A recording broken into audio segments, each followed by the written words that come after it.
बिहार में नीतीश कुमार अब ज्यादा दिन नहीं है, नीतीश कुमार दिल्ली जाने वाले हैं। लेकिन इस दिल्ली जाने से पहले नीतीश कुमार ने बीजेपी पर पूरा प्रेशर पॉलिटिक्स किया हुआ है। नीतीश कुमार बीजेपी पर दबाव बना रहे हैं। दबाव क्यों बना रहे हैं, कौन सा मंत्रालय जदयू को चाहिए, ये सब आपको बताती हूं। लेकिन सबसे पहले ये बता दूं कि नीतीश कुमार ये शर्त रख रहे हैं कि सब कुछ मेरे मन से होगा।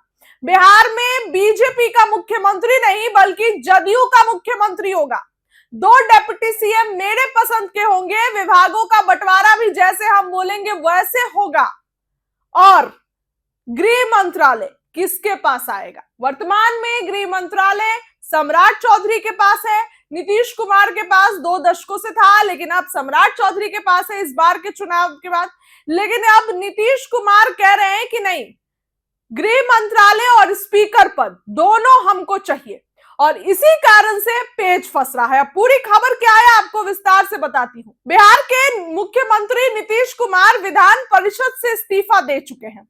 हालांकि वो सीएम पद से इस्तीफा कब देंगे उसकी तारीख अभी नहीं है। इस बीच बड़ा सवाल ये उठ रहा है कि गृह मंत्रालय और स्पीकर किस दल का होगा। आपको याद होगा कि 20 नवंबर को सीएम नीतीश कुमार ने जब सीएम पद की शपथ ली थी तब इस विषय पर चर्चा थी। बीजेपी के नेता चाहते थे कि गृह मंत्रालय और स्पीकर का पद उनके दल को चाहिए। चूंकि बीजेपी का कहना था कि जदयू के नीतीश कुमार मुख्यमंत्री हैं तो ये दोनों हमको चाहिए, चाहे गृह मंत्रालय हो गया या फिर स्पीकर पद, तो ये बीजेपी अपने पास रख ली। लेकिन अब तो सब कुछ चेंज हो रहा है। कई दिनों के मंथन के बाद गृह मंत्रालय की जिम्मेदारी डिप्टी सीएम सम्राट चौधरी को मिली और स्पीकर भी बीजेपी कोटे से बना। अब जबकि चर्चा है कि सीएम बीजेपी कोटे से और डिप्टी सीएम जदयू कोटे से होंगे, ऐसे में पेच इन्हीं 2 फंदों पर फंस रहा है कि आखिर गृह मंत्रालय और स्पीकर पद किसके पास जाएगा। बीजेपी गृह विभाग को छोड़ने के लिए तैयार नहीं है। बीजेपी गृह विभाग को छोड़ने के लिए तैयार नहीं है। बीजेपी का तर्क है जब आगे की लड़ाई का नेतृत्व उन्हें ही करना है तो ऐसे में यह विभाग उनके पास ही रहना चाहिए। पार्टी का मानना है कि चुनावी अभियान के दौरान ही जंगल राज से मुक्त उनका अहम मुद्दा रहा। बिहार की जनता ने पार्टी की बातों पर भरोसा किया, तो ऐसे में गृह मंत्री का पद भी उनके पास होना चाहिए। बीजेपी गृह मंत्रालय छोड़ने का नाम नहीं ले रही है। अब आप सोचिए कि जदयू स्पीकर पद क्यों नहीं छोड़ रही है। तो आपको बताऊं कि विधानसभा के स्पीकर का पद जदयू 2 खास वजह से छोड़ना नहीं चाहती है। जदयू के नेताओं को लगता है कि नीतीश कुमार दिल्ली जा रहे हैं, भले ही वो दिल्ली से ही पटना की राजनीति पे निगाहें रखे, लेकिन व्यवहारिक दौर पर तो वो फिजिकली तो पटना में पेश होंगे नहीं। ऐसे में पार्टी के विधायक का टूटने का खतरा बढ़ सकता है। यदि स्पीकर उनके दल से नहीं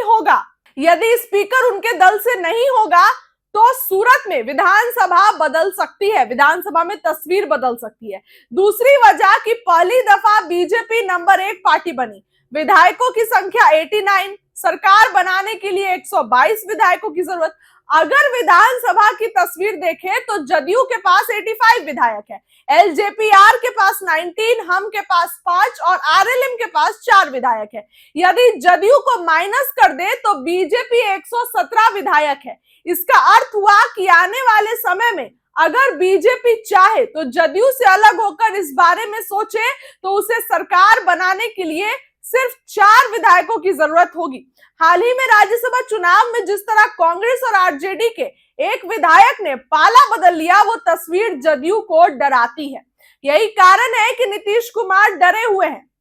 तो अब ऐसे में नीतीश कुमार की पार्टी जदयू ये चाहती है कि स्पीकर पद हमारे पास रहे। बिहार की सियासत पर करीब से नजर रखने वाले राजनीतिक विशेषज्ञों का कहना है, देखिए इस समय बिहार की राजनीति में 3 विषय हैं। पहला सीएम, दूसरा डिप्टी सीएम, तीसरा विधानसभा अध्यक्ष। अभी जो सियासी समीकरण और हालात है उसमें बीजेपी की तरफ से सीएम बनने की संभावना अधिक है। ऐसे में गृह मंत्रालय और स्पीकर पद मायने रखता है। अगर सीएम बीजेपी का होगा तो जदयू की तरफ से स्वाभाविक दावेदारी गृह मंत्री और स्पीकर के लिए हो सकती है। तो देखने वाली बात होगी कि आखिर गृह मंत्रालय और स्पीकर पद किसके पास जाता है। लेकिन इसी चीज को लेकर पेच फंस रहा है और अगर बीजेपी इसको अपने पास रखने का दबाव बनाती है तो नीतीश कुमार कोई फैसला लेने में पीछे नहीं हटेंगे। इस खबर के लिए इतना ही। बहुत बहुत धन्यवाद।